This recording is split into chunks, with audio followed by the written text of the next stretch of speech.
I'm Dr. Peter Kramer from Wrightsville Beach Family Medicine in Wilmington, North Carolina. Let's talk some about the worst possible foods you can eat. Number one would be fried anything. You can take a perfectly good food and ruin it by frying it by saturated fat and trans fat, and you put breading on it. And breading is basically white flour, can be egg products to put it on there to make the batter stick. And so that's bad. Fried catfish is a terrible food. You can take nice healthy items and ruin them by frying. So that's one of the items. The other thing is any kind of fast food or processed food.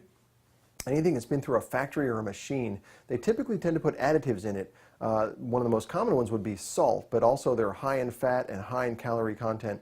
And they add salt and MSG as flavor additives because salt is cheap and it's readily available and it's a good preservative, but it's really bad for the body, especially in too much quantity.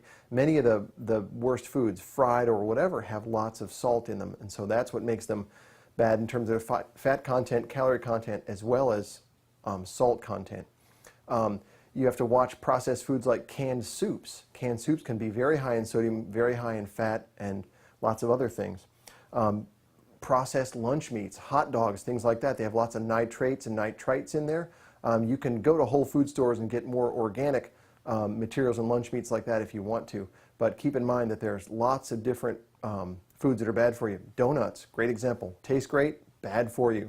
So a little bit of common sense can go a long way. If you go through the drive-thru at your favorite fast food restaurant, you know pretty much that there's probably nothing in there that's going to be good for you unless it's some kind of salad or something like that. So keep in mind that there's many, many, many bad foods for you, but the general categories are highly processed, highly salted, or fried.